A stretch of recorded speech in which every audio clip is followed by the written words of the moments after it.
selamat datang di materi kuliah analisis sediaan obat dan makanan.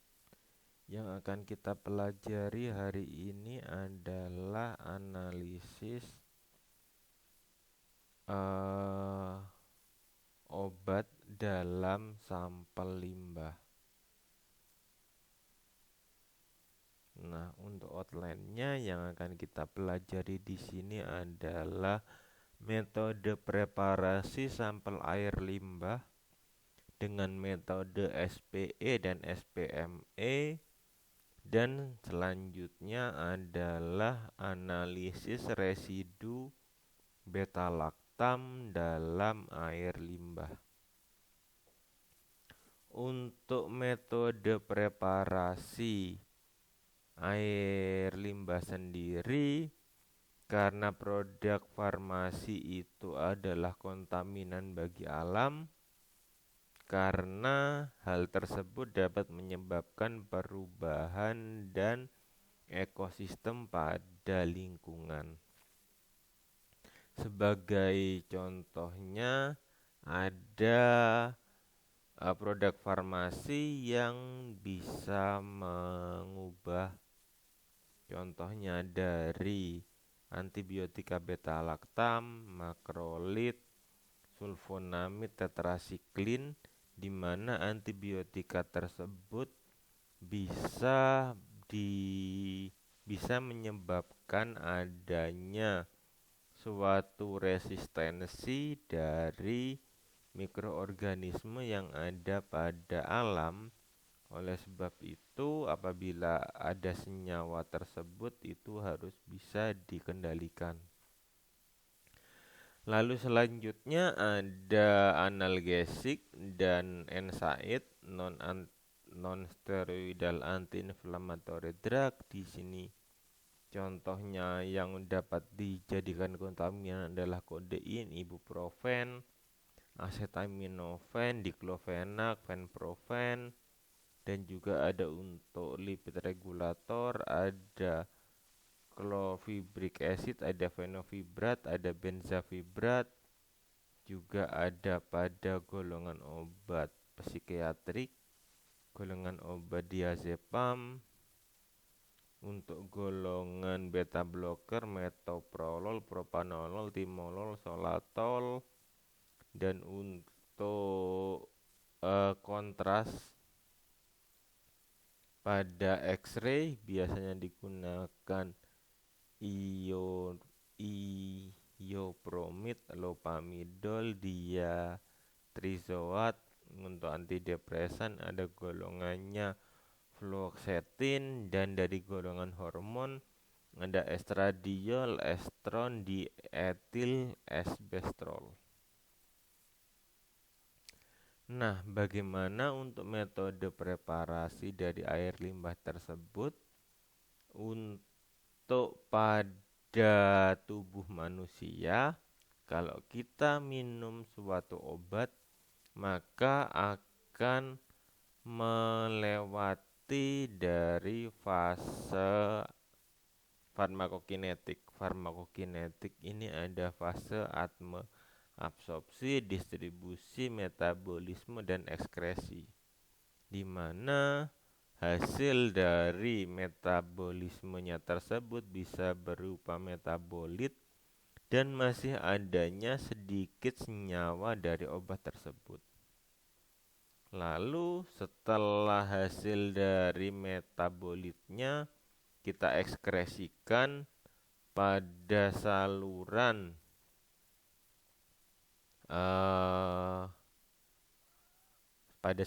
air. Di sini harusnya ada untuk pencegahan pada saluran airnya tersebut. Nantinya dari saluran airnya tersebut kita bisa memastikan bahwa sifat fisika, kimia, dan biologinya itu masih dalam keadaan suatu yang normal. Lalu dari saluran air tersebut kita bisa ambilkan suatu sampel di mana untuk sampelnya kita bisa menganalisisnya. Kalau kita mengambil sampelnya, setelah itu kita bisa menyimpannya dan langsung, atau setelah itu langsung kita preparasi dan kita analisis. Nah, untuk metode dengan menggunakan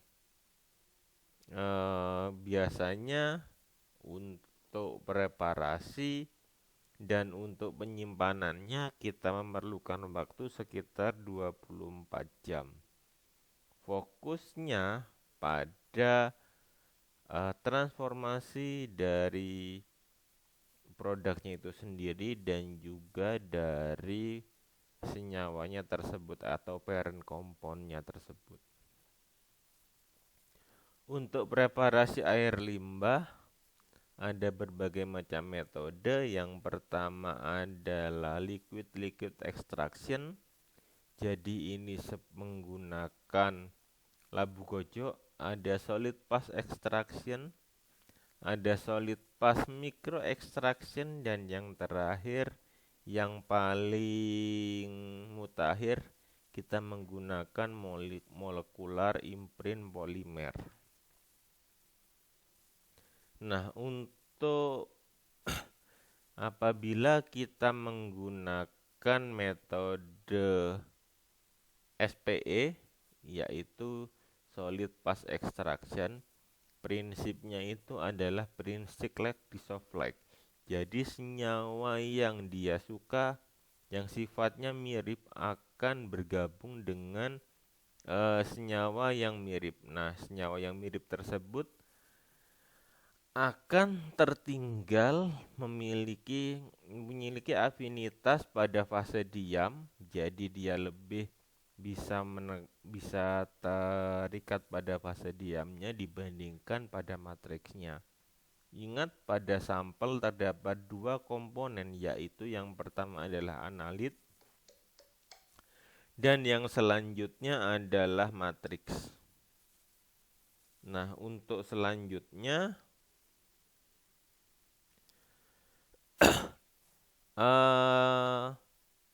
lalu di sini kalau misalkan kita menggunakan metode SPE solid phase extraction, jika dibandingkan liquid extraction yang pertama, kita akan mendapatkan hasil recovery atau persen akurasi yang lebih tinggi. Dan kita dapat meningkatkan selektivitas, spesifisitas, dan reprodusibilitas. Untuk metode ini juga kita bisa mengeliminasi dari efek dari emulsi, dan kita menggunakan lebih sedikit pelarut organik jika dibandingkan dengan ekstraksi liquid extraction. Untuk metode preparasinya kita bisa lebih singkat, dan untuk penggunaannya itu lebih mudah dan dimungkinkan apabila dilakukan sistem otomatisasi. Nah, ini apabila kita menggunakan metode preparasi air limbah dengan metode solid phase extraction, di mana ini sudah otomatisasi. Di sini ada alatnya, nanti sampelnya kita taruh di atas, lalu setelah itu dia akan mengisi di sini. Di sini ini ada sampel ekstraksinya, ada fase diamnya. Lalu setelah itu dia langsung dapat mencuci untuk menghilangkan dari senyawa yang mengganggu, lalu dikeringkan, lalu setelah itu dieluasi pada pada sorben atau pada penyerap yang sesuai, lalu setelah itu diuapkan dengan bantuan gas nitrogen. Nantinya hasil dari metode tersebut yang sudah berupa padatan bisa langsung dideterminasi. Nah, untuk metode preparasi air limbah sendiri, kalau kita menggunakan metode SPE itu pada dasarnya hampir mirip dengan kolom pada kromatografi, di mana untuk kolom pada untuk uh, sorbennya itu terdiri dari silika yang dapat terikat pada senyawa C8 atau C18, atau kita bisa menggunakan ion exchange, atau bisa kita gunakan polimer material atau STDVB, atau kita bisa gunakan imunosorben atau ISS. Nah, cara untuk menganalisinya yang pertama di sini ada suatu polimer di mana polimernya tersebut merupakan sorben. Lalu kita jenuhkan dulu polimer tersebut dengan pelarut. Setelah kita jenuhkan pelarut, lalu kita lewatkan sampel yang akan kita analisis. Setelah kita lewatkan yang sampel kita analisis, lalu selanjutnya kita cuci, di mana nantinya yang terbuang adalah senyawa yang akan tidak kita gunakan. Lalu dengan menggunakan pelarut yang sesuai untuk analitnya, maka akan diperoleh larutan dengan analit dengan konsentrasi yang cukup tinggi. Nah, untuk alatnya seperti ini, jadi ada spruit banyak, dan di sini kita ada polimernya tersebut bisa kita gunakan untuk metode ekstraksi. Ini adalah contoh apabila kita menggunakan SPE. Kalau misalkan kita mau ambil senyawa turunan benzimidazol, untuk sampelnya kita bisa gunakan milk dan urin, di mana untuk sorbennya kita gunakan isosolut HCX. Untuk campuran conditioning solventnya yang awalnya kita bisa gunakan campuran asetonitril dan asam asetat. Lalu setelah kita gunakan setelah kita conditioning, lalu untuk mengambilnya kita bisa gunakan asetonitril dan amonium dengan perbandingan 95:5. Untuk metodenya di sini yang akan kita gunakan analisisnya adalah dengan menggunakan liquid chromatografi elektrospray ionisasi MS. Kalau kita gunakan sorben namanya Oasis MCX, ini dari Waters. Yang campurannya di sini yang kita gunakan hanya 0,75, dan campuran yang di sini yang kita gunakan hanya 0,5. Untuk senyawa yang dari campurannya, untuk yang kedua adalah kita bisa mendeteksi senyawa dari bisa memisahkan sulfonamid seperti sulfadiazin, sulfametazin, atau dari turunan tetrasiklin, oksitetrasiklin, klorotetrasiklin. Sampel yang akan kita gunakan di sini adalah milk, dan yang akan kita gunakan di sini adalah sorbennya Oasis HLB 500 mg per 6 ml, di mana ini diproduksi oleh Waters. Untuk campurannya kita bisa gunakan metanol, lalu ada 0,5 molar HCl, dan kita bisa gunakan deionized water. Lalu kita bisa gunakan metanol, metanol dengan amonium, amonium hidroksida, dan kita bisa gunakan LCM SMS.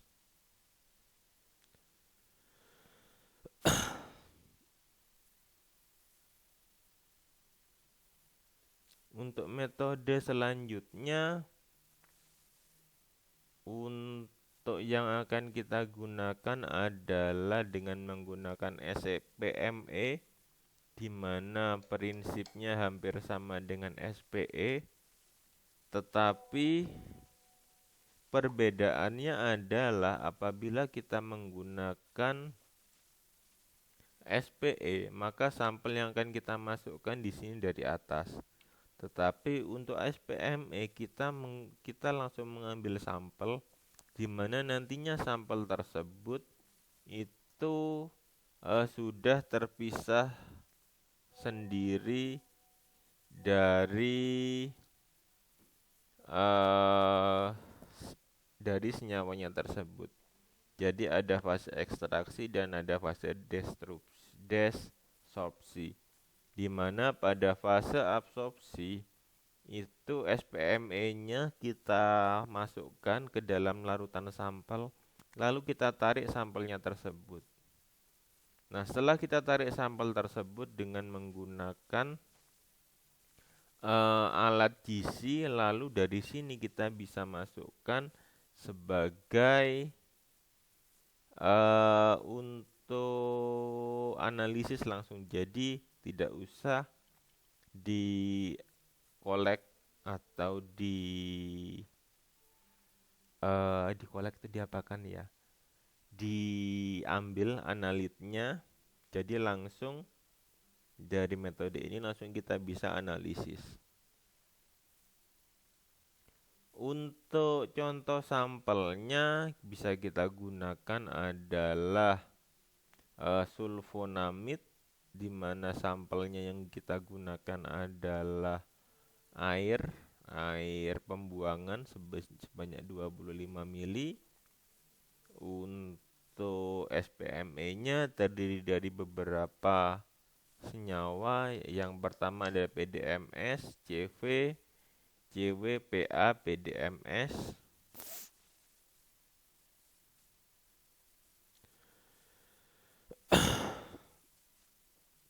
Lalu untuk desorpsinya kita bisa gunakan metanol.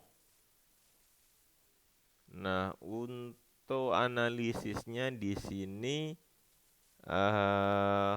ada berbagai macam. Antara lain apabila kita menganalisis berbagai senyawa dengan menggunakan metode LCM-SMS. Nah, untuk metode LCM-SMS sendiri kita bisa pisahkan apabila ada senyawa yang mirip. Contohnya di sini ada ampisilin, kapaselin, amoksisilin, penisilin dan oksasilin, di mana untuk hasil dari retention time-nya itu sangat mendekati. Dengan metode LCMS kita bisa memisahkan atau kita bisa menentukan senyawa ini adalah ampisilin dan yang ini adalah cefaksilin. Ini apabila kita menggunakan metode LCM-SMS, di mana nanti untuk MSMS akan terbentuk dua respon, yaitu senyawa parent dan senyawa dokter, di mana senyawa parent dan senyawa dokter tersebut akan menghasilkan BM yang spesifik. Untuk analisis residu beta-laktam pada limbah cair ada berbagai macam metode. Yang pertama di sini apabila kita menggunakan metode LCM-SMS, di mana pada MRM 385 dan 180, dia memiliki rasio 101%, sehingga nantinya bisa kita hitung berapa kadar dari senyawa yang akan kita uji tersebut. Lalu ini adalah metode yang sangat sederhana. Dengan menggunakan biosensor, kita bisa mengidentifikasi adanya antibiotika dengan reaksi biosensor dengan menggunakan kobalt tetradenat nitroacetic acid yang digunakan sebagai disposable carbon elektroda. Otomatis apabila kita di sini menggunakan karbon beta elektrode, maka yang berupa respon yang digunakan adalah respon elektrokimia. Terima kasih. Jika ada pertanyaan, silakan berdiskusi di Microsoft Teams.